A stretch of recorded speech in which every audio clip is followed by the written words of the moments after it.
she is definitely in my life the lady who put the whoa in woman. Ladies and gentlemen, Miss Kimberly Lindsey.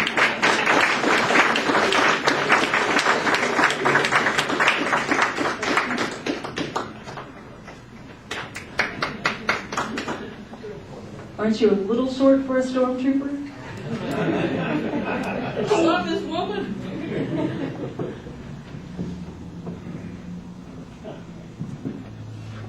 I do not deserve my husband. Oh, good night, everybody. Drive safe. Sit down.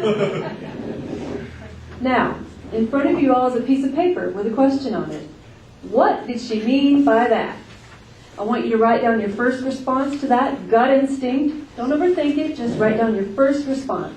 Tonight, we're going to be talking about your mindset. What it is, where it is, and how you got there. Through the good, the bad, and the ugly. I want to take you on a journey tonight, and I promise you that at the end, there will be a great gift.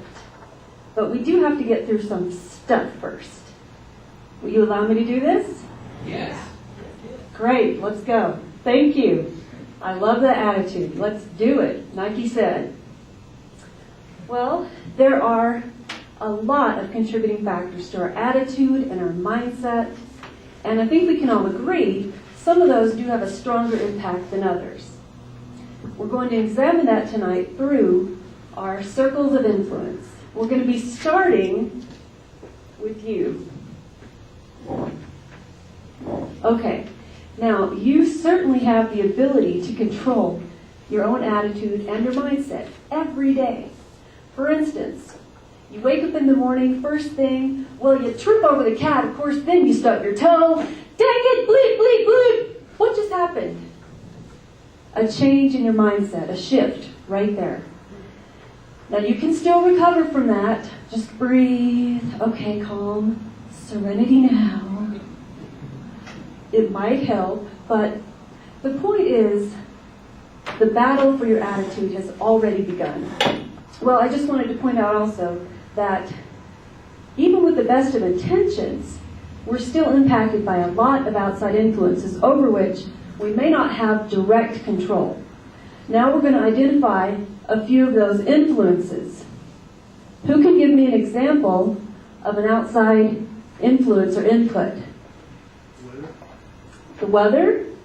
Okay, yeah, that could certainly be one. And what about closer in? Family. Thank you. That circle number one is family. Those closest people. What else? We have friends. Your job is definitely a big one. We have the workplace. I think we all spend a good amount of time there. You also have your neighbors and your community. Okay?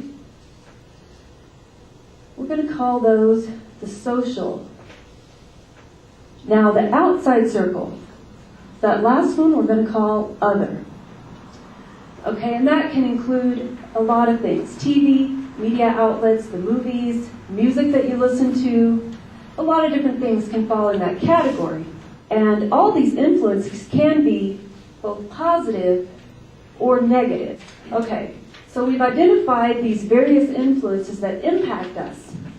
Now, where are you in this model? Anyone? The dot. Dead center. You're right in the middle. Surrounded by everything. Some people might see that as trapped or stuck. But therein lies the danger. Falling prey to that deception. We don't really want to give into that.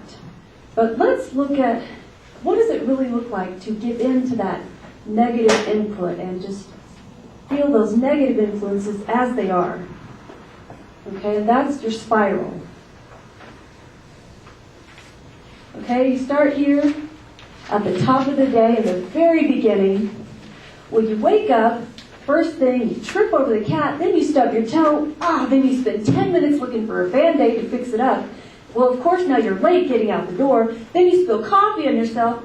There's no time to change. You're already late, so you're running. Then you get in the car. You're speeding off to work. Of course, You get pulled over, you get a ticket of all things, so now you're really late to work.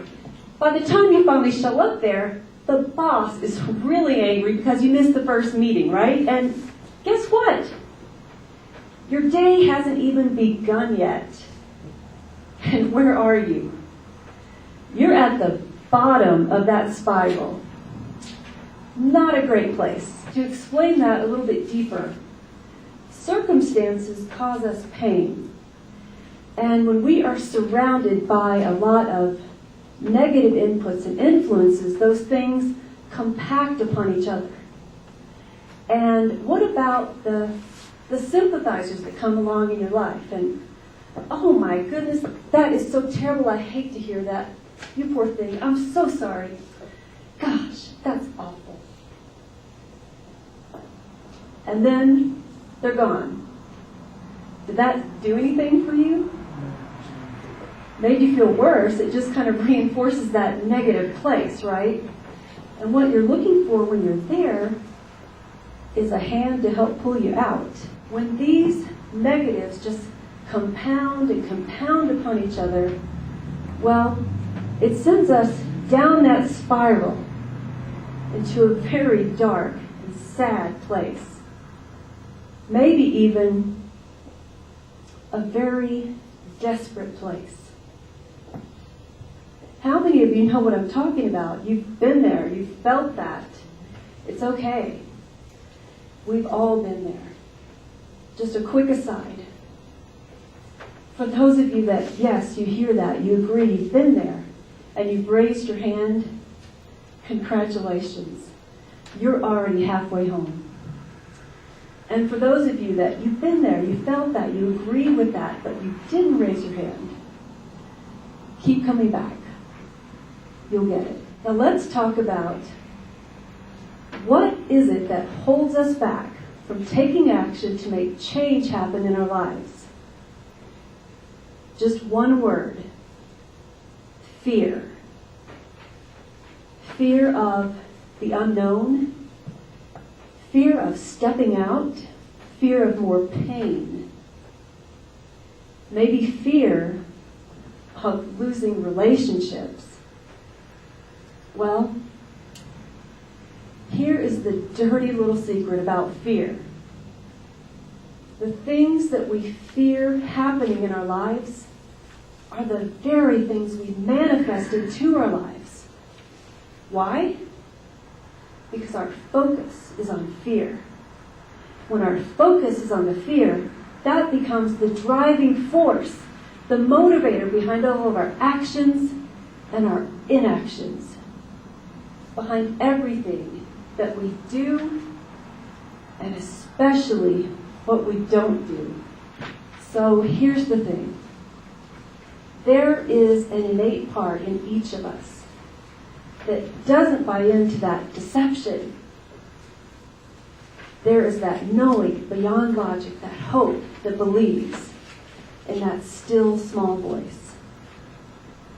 And that voice says to us, yes, you can. I believe in you. You can do it. Keep trying. Keep going. Shoot for your dream. It can happen.